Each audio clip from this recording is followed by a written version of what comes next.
So good afternoon and welcome to this fourth and final session of our Stay Calm Through COVID series. It's particularly apt and relevant this week as of course it is Mental Health Week here in the UK. So thank you very much, Holly, for planning your sessions to tie up this week. So we've initially watched the interview session where 3 farmers talked about what they have gained from the Focused Farmers programme and introduced mindfulness and goal-setting techniques into their daily lives. Holly has taken us through a series of workshops where we have understood a bit more about what stress is, how it arises in our mind, and what we can do to reduce our stress through making small and simple changes in our lives and taking control. As Holly says, of the only thing we truly have the ability to control in our own lives is our state of mind. We've had a great turnout for the series, and I and Nuffield thank you very much for joining us, and we hope you've enjoyed it as much as we have, and it's been something of tremendous value to take away. So without further ado, I'll hand over to Holly Beckett to tell us all about why vision and goal setting is essential for success. And I will just add in that we are recording this video again and it will be made available on YouTube going forwards. Thank you, Charlotte. So, hello all, and I guess so maybe a show of hands, who has been bringing some of the mindful exercises into their lives this week, perhaps spending some time checking in, just listening. That's great, show of hands. Just listening, maybe paying attention to the breath just for a few moments. And hands up who's been doing the formal mental exercise, aka meditation. Budge, Jess, brilliant. Jackie, Jack, that's great. Martin, excellent. Anybody who completed the 5-day challenge, 5 days in a row? Budge, yes, I know, because you were logged on the WhatsApp group. Jackie, that's excellent. So hopefully, for whatever you've all done, you've all chosen to do to lead your own life. You've experienced something of a little difference, and feel free to just put comments in the chat and I save that, which is really helpful for me going forward. So somebody brought it to my attention last week. In the first session, the first workshop session, I talked about actively listening, this ability to try and pay attention to what the person you're listening to is saying and not necessarily engage in this self-talk and chit-chatter that's going on in your minds. And they said, absolutely, I was really put in the zone when you talked about that in the first session. I was there with you. And he said, but you didn't tell us to do that in the second session, in the second workshop. And he said, I was all over the place. Emails were pinging in, my phone was going, and you know, quite a few times I got distracted. I did point out it is not my job to be asking people to actively listen, but it was a very good point made. So a little reminder about active listening. And I hope that what you've picked up through these sessions is that we can tell ourselves, we can remind ourselves to be more present, to pay attention to where we are and what is going on. But actually, that's just another thought. And it is something practical, physical, we can actually do to prepare ourselves for those moments when we really want to be focused, we really want to be on the ball and paying attention. So what we could do right now is just a few minutes exercise. And if everybody would like to sit back and fairly straight back, but still comfortable, feet on the floor, hands in your lap or resting on your knees. And the first thing I'd like you to do is just take a really nice deep breath in through the nose so you can hear yourself, and then out through the mouth. And again, reminding you that ha breath can really give us a great relief. And I want you to do 2 or 3 of those. So in through the nose, out through the mouth. and in through the nose. And then on the exhale, if you're comfortable, just let your eyes gently close. And I'd like you to turn your attention to what you can hear. Just listening.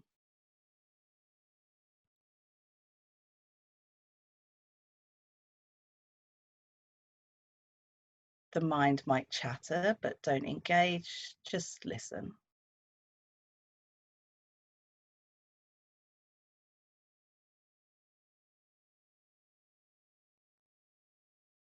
Now I'd like you to take your attention to the weight of your body in the chair.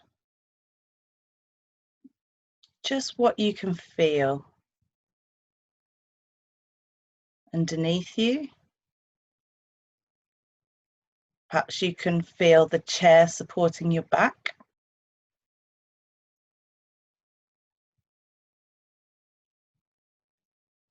Perhaps you can feel your clothes moving as you're breathing.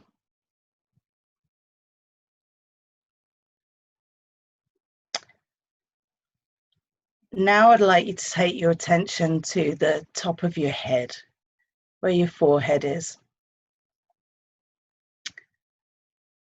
And you're just going to follow me as I guide you down through your body.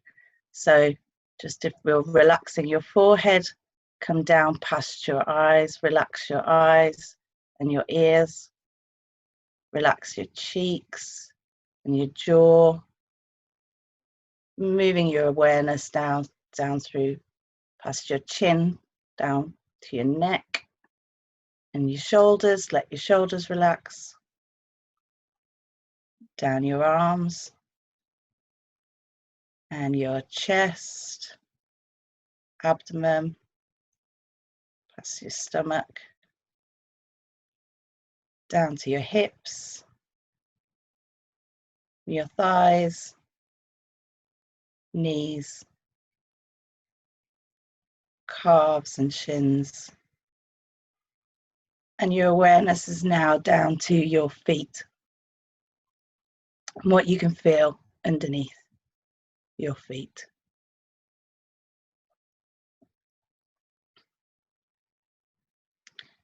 Now again, take your awareness back to what you can hear, just what sounds come in.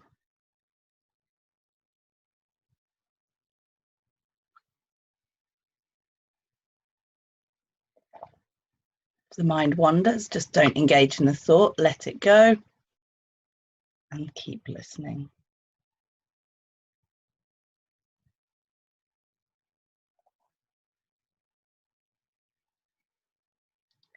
And now once again, you just take a nice deep breath, and when you're ready, you can open your eyes.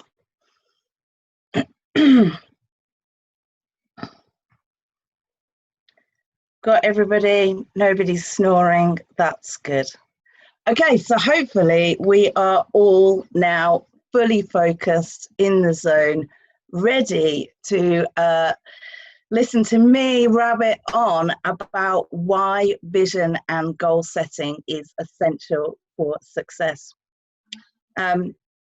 We've seen many scholars come back from their travels and present or include in their reports that the people they have found most inspirational and those real key leaders have often shared a couple of very similar qualities.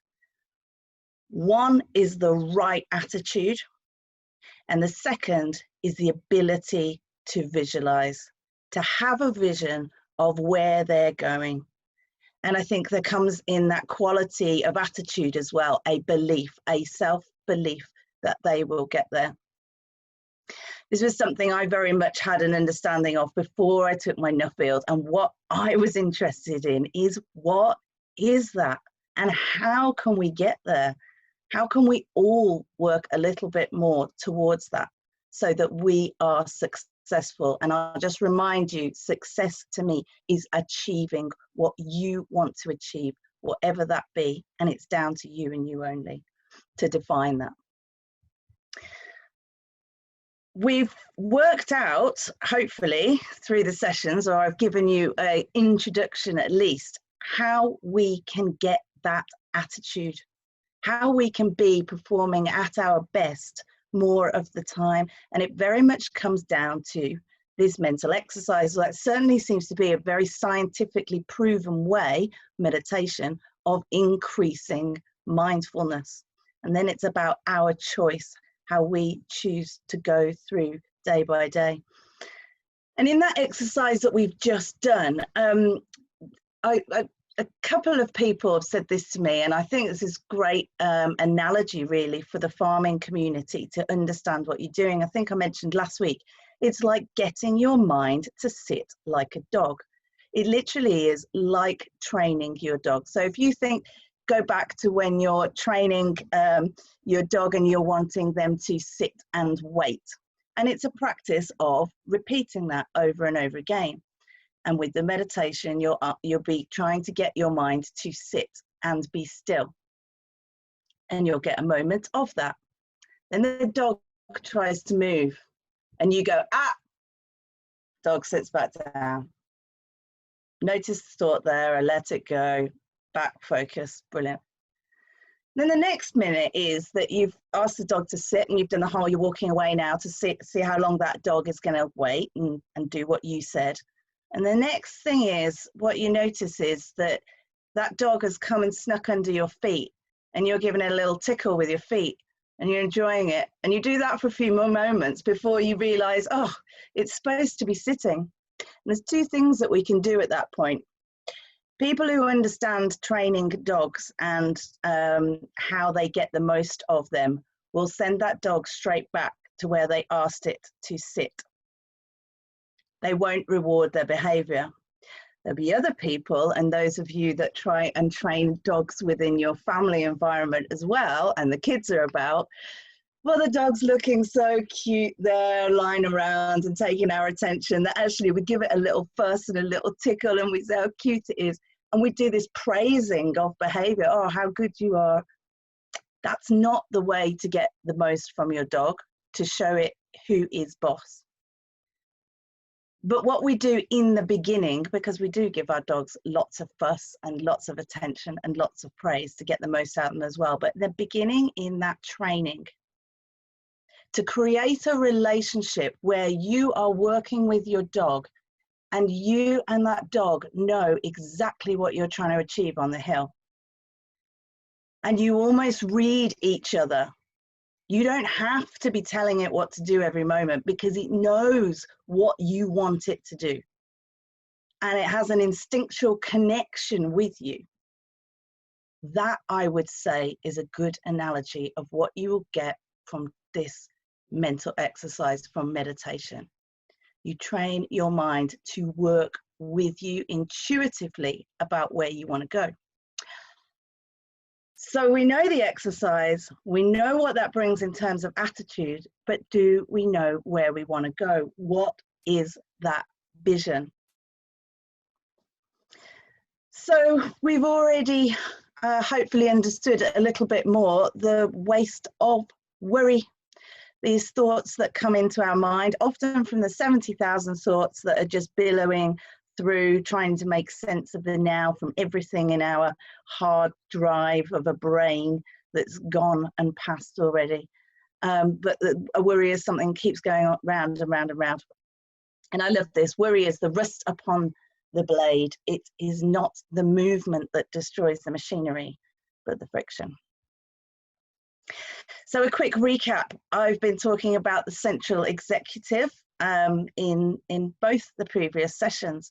This is this attentional spotlight in our brain, and it is very active in children when they're soaking up new things, learning new ways of doing things. Very rarely active in adults, but it is also responsible for coordinating everything else that's going on to get us where we want to go, where we believe that we're going. And if we don't take steps to define that, we're going to be operating on these psychological snapshots and beliefs that created this stored knowledge in our model of the world at a very early age, between 3 and 8 years old. But those of you who've been doing some mindful exercises, doing everything, everyday things differently, spending some moments coming to your senses, and certainly if you've been meditating, will have started to kick this into gear a little bit more. We heard about neuroplasticity, so that there's lots of scientific evidence. They've been doing brain scans and they can show what changes this exercise, mental exercise, makes to our brain. It decreases the amygdala, the fight or flight reaction, so we're not so reactive to situations. We don't act on our impulses as much. It gives us just that little bit more thinking time. Have I taken in all the information here? Do I know what's really going on, or is my mind reacting to what it thinks is going on? We saw that the prefrontal cortex, this grey matter, develops, so improves memory, concentration. And we saw that the amygdala and the insula work together more effectively, and they're more excited. So that comes together to create our gut instinct. So decision making becomes more effective. And I tried to sort of explain in terms of the difference. And as I say, it's that old taste.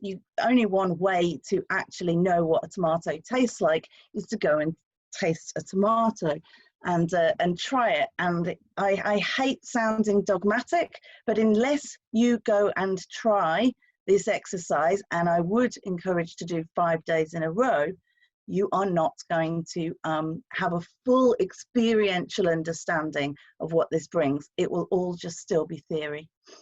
But ultimately, you know, what's coming into our body through our sensations, through our receptors, is creating our reality. It's going through our stored knowledge much of the time, and our gut instinct is coming in to also create what is our reality.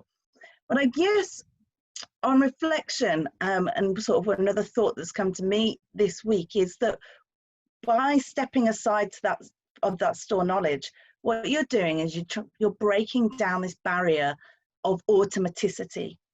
That, if you remember, I said the average adult is only present for 1% of their lives. The rest we are often on this automatic pilot, and you're segregating yourself slightly from that. And we heard right at the first session about stress begins in your mind, and I'm hoping that you're coming to realize that you choose to be stressed, especially those of you that now have this information, because you have the ability to manage your thoughts, and it's the thoughts that create this cycle of affecting our emotions, our physiology of our body, in turn our behavior, which then all feeds into our communications, how we are with others, how they respond to us. This is ultimately what brings us our life. And we looked at the idea of emotional intelligence, excuse me, the 4 pillars of emotional intelligence, and how this mental training increases our self-awareness, our self-management with tools to be able to do that, social awareness and social management. Communication is the response you get. I love this phrase that says, before you criticize someone, be sure to walk a mile in their shoes, because that way you're a mile away and you've got their shoes. But ultimately, are we mindful when we speak to others? Are we mindful when we pull them up and challenge them on things? Because if we are, there's a certain way that we can do it that perhaps doesn't immediately put us in a place of conflict and in a place of battle. And so developing emotional intelligence, I think, has great benefits to bring to anyone's life or organization.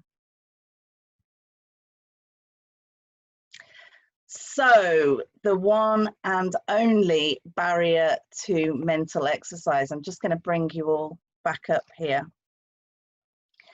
So for those, if you can use the chat, put your hands up if you want to say anything and get involved. For those that perhaps didn't meditate this week or didn't do as many of the exercises that they planned to or intended to, what got in the way?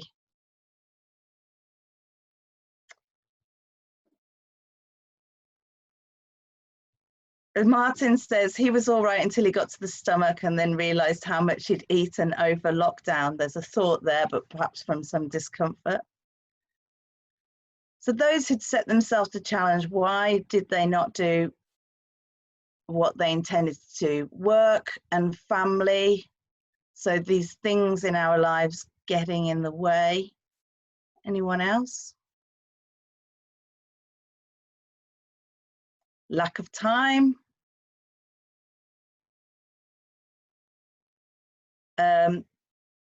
Sometimes it's harder not to get distracted. Absolutely, Kate, it is, in the same way that sometimes it's harder for us to go and drag ourselves out to the gym or go on that run or go on the bike ride. Just there's no excuse really, but it just didn't happen. John says failure to commit. Charlotte says laziness, no excuse really, which is just ridiculous. That's hard on yourself. Chris says, is being in a good place, a few days works well, and then you think you don't need to continue. And Martin says, no good when tired at the end of the day, difficult to do when others around. Because how difficult is it when you're tired to sit doing nothing in a relaxed position? I'm being a bit tongue-in-cheek there, Martin. So we've pretty much got it covered. There are two main reasons that are excuses of why people either don't start in the first place or certainly don't continue. They've begun it, they thought it was great, they've really connected to it. But these are the main two things I get. One, I haven't got the time. And two, well, I feel great. I did that 5-day challenge. I feel great. I don't need to do that. Now, what this actually translates to is I think I haven't got the time. And there's a lady who is a Focus Farmers who always quite rightly points out, and she's realized if she thinks she hasn't got the time, then it's likely, in fact, it's certain that she needs to do this first. This idea, I haven't got time. I haven't got 2 minutes. I haven't got 2 minutes to just listen. The toilet is a great place for a 2-minute mini meditation. And the second one is I feel great. I think I don't need to. It's just a thought. I think I don't need to do that. And it's the same as going to the gym. As I say, you go and you build your muscles. You're building up your muscles, training in the gym. If you then stop going to the gym, you're going to get back to square one. My advice is don't overthink anything, even thinking. In fact, this isn't my advice. You'll find advice is rubbish. But this is my mantra. I have this written on my board that I look at every day. Don't get embroiled, especially in one of those 70,000 thoughts that's coming in and that's pretty useless. Because ultimately, there is only one barrier to mental exercise. And this is the one and only. This is me, and this is you. We stand in our own way. In fact, I would challenge people to say, for any issue or difficulty they have trouble with in their lives, is probably down to them. We create these limiting beliefs. Going back to that slide about the habituation, the categorization, our psychological snapshots that build into this stored knowledge. We also formulate these beliefs about ourselves. I'm never going to have enough money for this. I'm never going to be clever enough to get that. I'm never going to have my own farm. And it's not true. But if we believe it to be true, our unconscious mind believes it to be true, then it is going to be trying to show you and prove to you your belief. So that was just a little bit of information to try and understand, as I say, share what we're all in the same boat, very much so. As I say, things are personal to you and you've got to work it out, but those two excuses are very common. Once we decide that we're going to start switching our mind on and doing some exercise to make these changes in our brain, we need to point our mind in the right direction. As I've just said, the direction that our mind will be pointing will have largely come from beliefs that we formed in our childhood.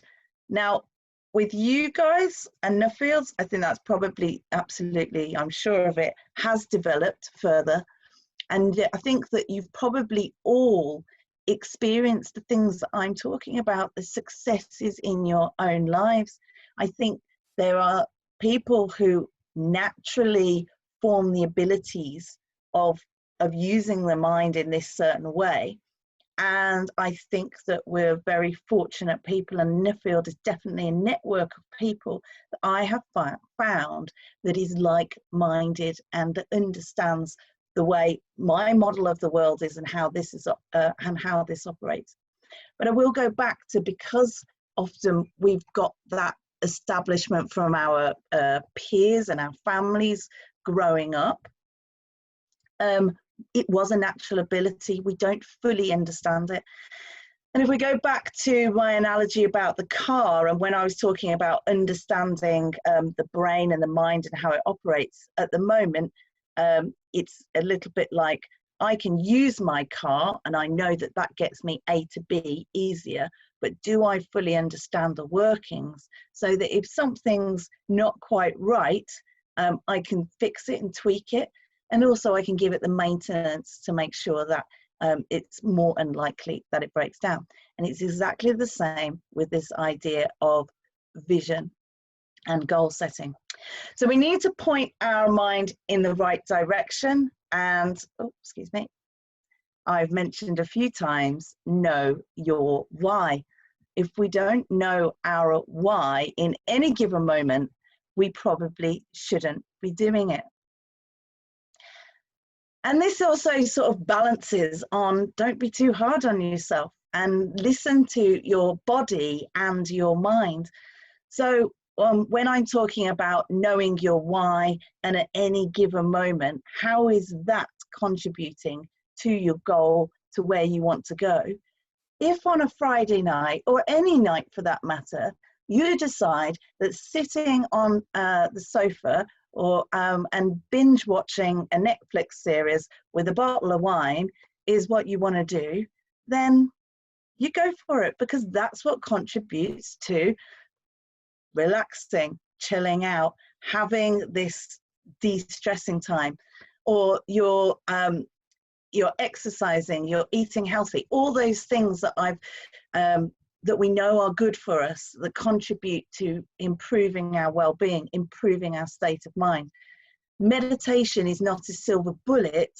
What I would say is it's the underlying foundation, or the overarching foundation, of being able to pick up all these other things in our lives that we want to do. Nietzsche says, he who has a why in their life can bear almost any how. I think he was very wise. All right, we have an exercise that I'd like you to all get involved in. So I'm going to count to 3, and after 3, I would like everybody to read the top of this slide, but I don't want them to open their mouths or speak. So are we ready? 1, 2, 3. Okay, so if I come back so I can see. So nods or shakes of heads. Did everybody hear what was said then? Got noddings or shakes? Yeah, right. So they heard I am a winner. Who said that? And the next part is then I would like you to, I'm going to count to 3 again, and I would like you to close your eyes and see this image. So 1, 2, 3.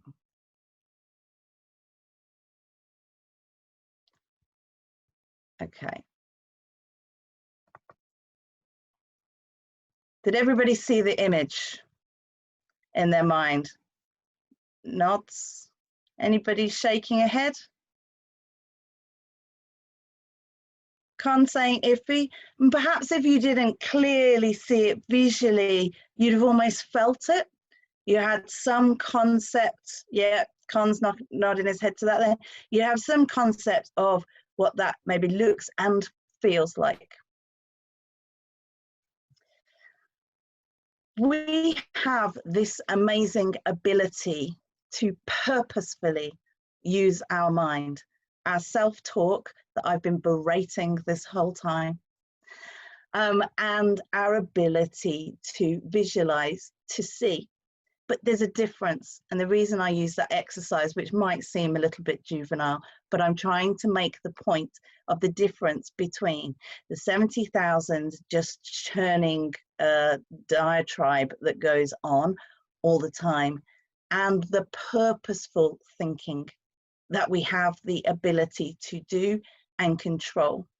And that is absolutely, definitely something we can use to our advantage. So goal setting, perhaps using some of these things that I'm talking about. Muhammad Ali was possibly the greatest boxer that has lived. He won 61 out of his 65 fights, and 3 of them, those that he lost, were in the last 5. So had he stepped down a little earlier, his record would have been even less tarnished. And he had a very particular way of setting his goal, what he wanted to achieve. And when he was signed for a contract to fight, he would actually go to that area and to sit in Madison Gardens, I think, as one of the places that he had many fights. And he would sit and he would daydream. And he would imagine what that perfect moment would be like. And his perfect moment was really easy for him to define because it was that point of knockout. And when he was really clear with that, and he'd really connected with, clearly seen and felt what that was going to be like in his mind, he would sit and he would handwrite out what he saw, what he heard, what he felt, and even what he tasted and smelt in that perfect moment, as if it was the present moment, as if it was happening right in that time. And he called it writing future history.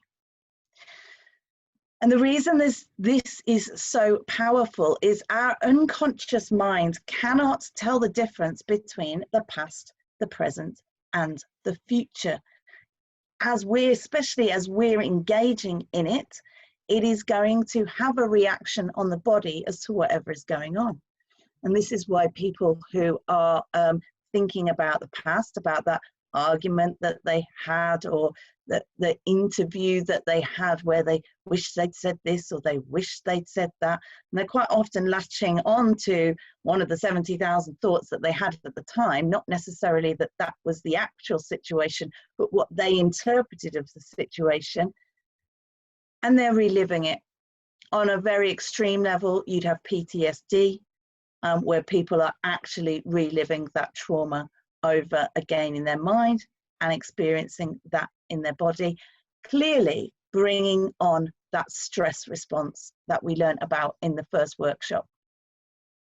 Similarly, we often are in the future, but perhaps not being like Cassius Clay here, where we're dreaming our big dreams and feeling like, wow, that'd be amazing to be doing that. We're actually thinking about what's going to happen to the market price. What if I get black grass? What if I can't get supplies going forward? What if, what if, what if? And it's not the first what if where we then can identify and say, good point, let's go and have a look and take action to what we can do with that. We just let it go round and round and round. Again, producing the stress response in our bodies.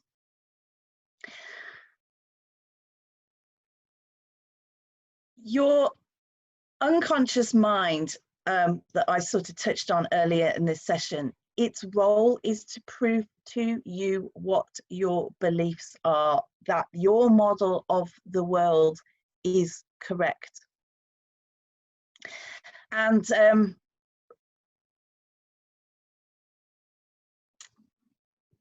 the conscious mind only has the ability to take in and process so much data, but the unconscious mind is taking in, as I said before, all of the data that's coming to us. And just as a ratio, if we're taking in 2 million bits of data a second from our external world, we can only consciously process 126 bits of information. And the 126 bits is going to be related to where we've brought out, where our sort of current mind is with the day and those core beliefs that we've got. An example of this is two people can go for a walk in the park. One person will go along and they will see all the litter lying around. They will see all the graffiti over the walls. They will see all the dog turds on the pavement. And they will hear those annoying children who, for God's sakes, why are they playing on the grass? Another person can go for the same walk in the same park and they will see all the beautiful flowers that have been planted. They will smell those lovely flowers. They will hear the leaves rustling in the breeze and see how green those trees are. And they will take joy in listening to the children playing and having fun. Our experience of our world comes from what we believe, very much, as I say, largely in our past, and the things that we are doing right now and paying attention to. Our unconscious mind's role is to prove to us our beliefs. And not only that person, you know, and we've all met those people, the people that say, oh, if something can go wrong, it will go wrong with me. Because that's their belief. And any little thing that they can see, that they can interpret as wrong, will come to them. That's, or they're coming to that, is actually more the reality of it. And they will step in that dog turd because we're operating on automatic pilot all the time. And the unconscious mind is saying, yeah, that's what you get. We can, as I say, going back to that slide about psychological snapshots, and much of our beliefs are in these snapshots that we've taken as a child.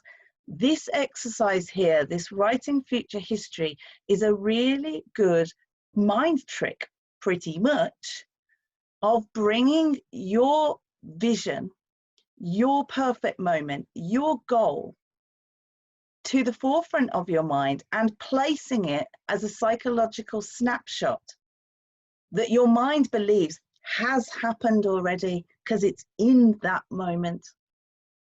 And therefore, when we go forward from that moment, your mind is going to be saying, hang on, we're trying to get to this point that this happened.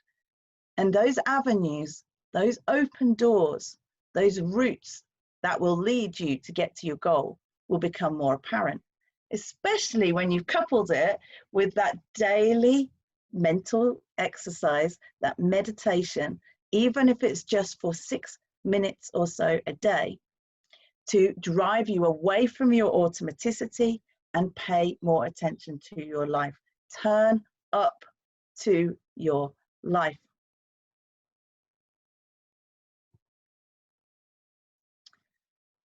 So as I just explained, this is where we really want our goals. And by the way, handwriting is, research suggests that that's more effective and impactful on placing these goals in that unconscious, within that stored knowledge where we want to go.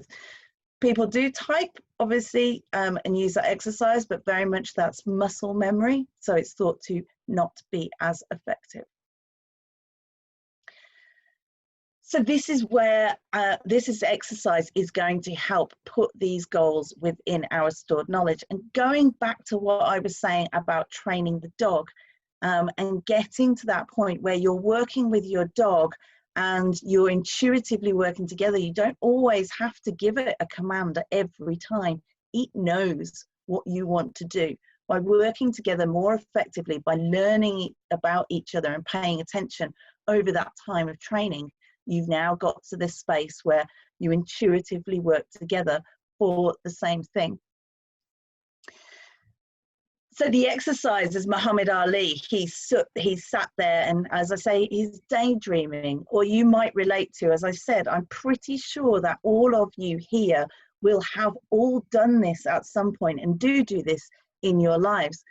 I'm trying to bring to your attention, if you didn't know already, how it works and how bloody important it is to make time to do this, because it underpins everything else that you'll do in your life.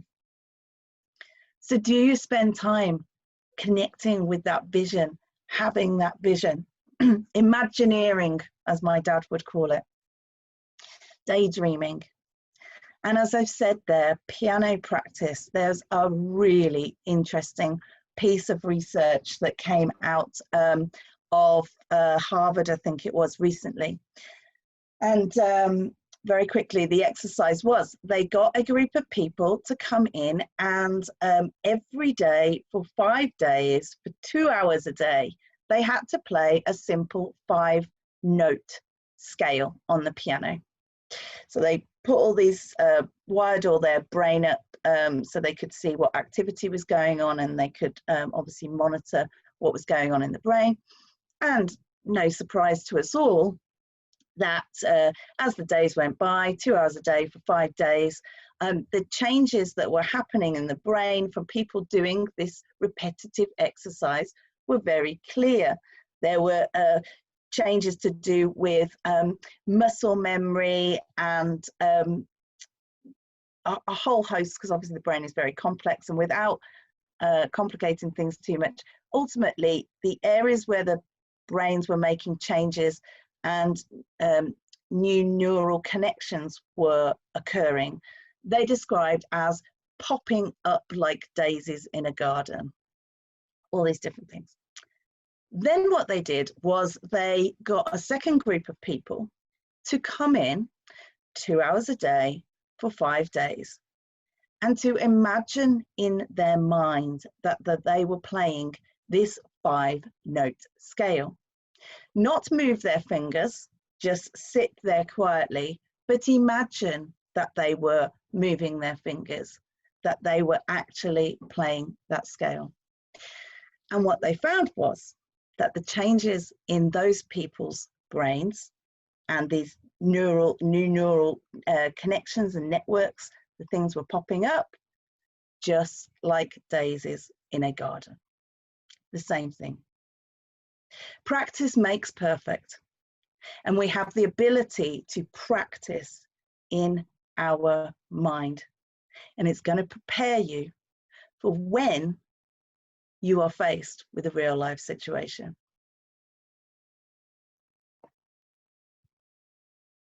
So here's the word of warning.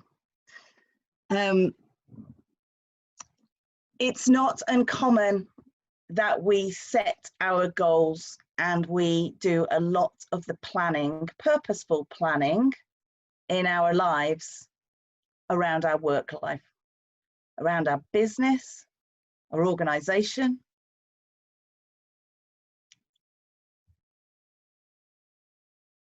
You're likely to get that. But if you're not purposeful in also deciding what you want out of your life with your family, your health, your hobbies, your lifestyle, your friends, you're basically saying to your mind, none of that's important to me. And I would obviously challenge, and I can't see anybody disagreeing, that those things are actually probably what bring most value to our lives and are most important to our happiness. And how happy we are definitely leads into our work life. So if you're going to do this exercise, and whether you do that exercise, but I'm sure something of what I've said has rung true, be sure to be sure, Con. Ensure that you are being inclusive of everything that you want your life to be, that all of those whys come together. Right, purposeful focus then. Purposeful focus. We've had an exercise today where we were purposeful about using our mind self-talk, our mind chatter. We were purposeful about our visualization. We've seen an exercise that we can do which is purposeful about setting what our perfect moment is, the goal that we reach. And this is pretty much a model of how our getting to those goals works. So the strategic things that we do, what does that end picture look like, feel like, and even sound like? To get to that perfect moment, we need to go through a set of operational goals. And I'm sure you have something like this in your business with strategic planning and those sort of modern day tools. And I wouldn't knock those. There are some amazing business planning tools that we use. And again, I believe that this sort of knowledge and way of using the mind and these tools that we can use are complementary to what we've done in a traditional sense. So you've got your operational goals that you need to achieve to get to that strategic place. And this is where a lot of people fall down, especially with their big dreams in their lives, because you connect with that grand vision, that big goal, and you really maybe get engrossed in it. You get lost in the moment and it feels amazing. You actually feel light. All the cares and worries are gone. You're in that moment. Your body is experiencing what it would be like to reach that. Then that normal chatter comes in, the 70,000 thoughts, the, oh, hang on, our mind's just trying to make sense of what's going on here. Is this actually how it is? And it'll start to say, well, you haven't got enough money for that, have you? And you definitely don't have the right training. You haven't really got those resources. I mean, look at you. You're just not clever enough. And we listen to it. And the other thing is, we then get overwhelmed by all of these different steps that we've got to take. Oh, well, if I had to do that to get that money, or I had to do this to do this training course, suddenly we become uncomfortable because that's overwhelming. It's a lot of stuff to take in all at once. And we're trying to take it all in once rather than rationalizing that to go through those steps would be moment by moment in our lives. And we'd only ever be dealing with one of those things at one time.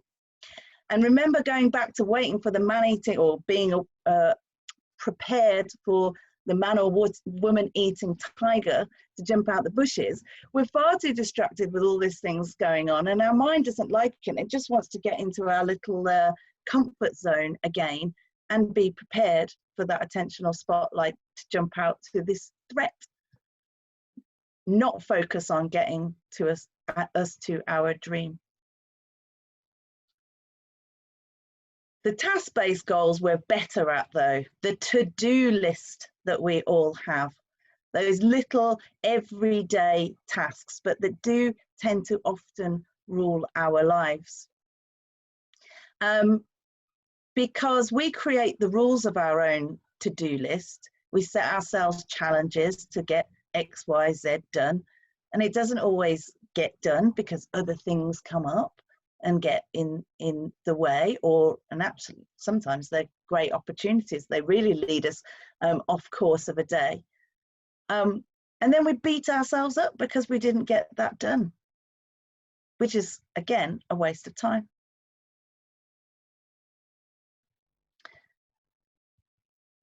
There's a couple of things that I suggest you could do in your planning going forward if you don't already. The first one is raise your expectations of what you want to achieve. When you really connect with that great idea and that is what you can see happening, be aware coming back from that what is really going on, because we will get what we expect to get. And if you're not open to the possibility that anything is possible, you are not going to see it. You'll be blinded to it. And did anybody think at Christmas it would be possible that we would be in global lockdown right now and facing the changes that we potentially are?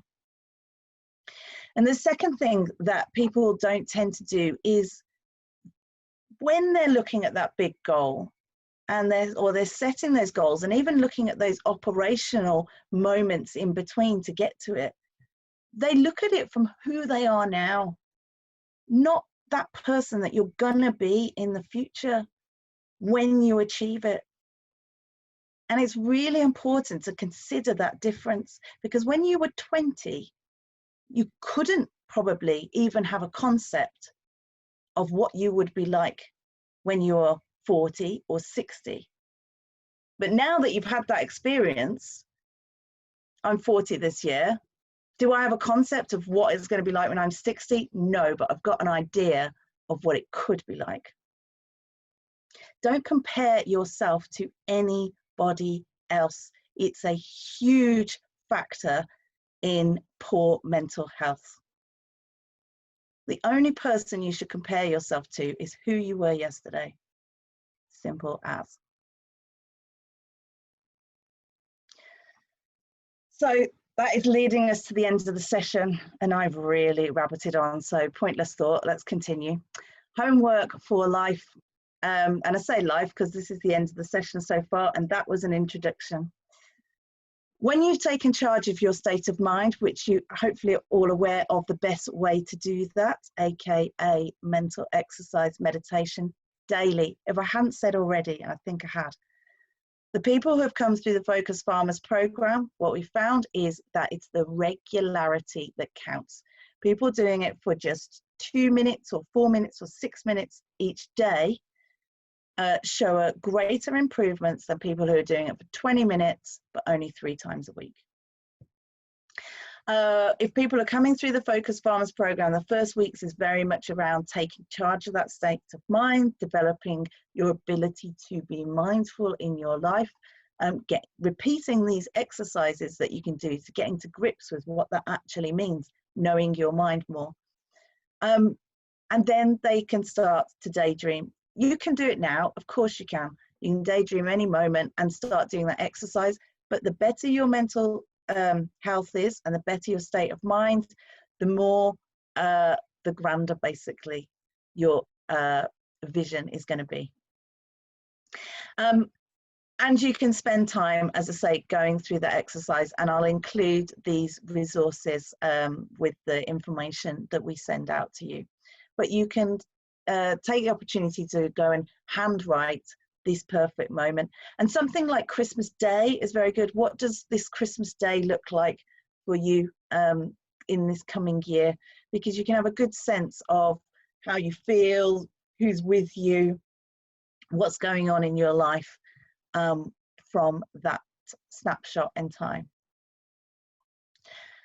There's this toolkit there. Hopefully I have covered everything, the different meditations, and I'll send you a list of resources. Some of them are free, some of them are a subscription.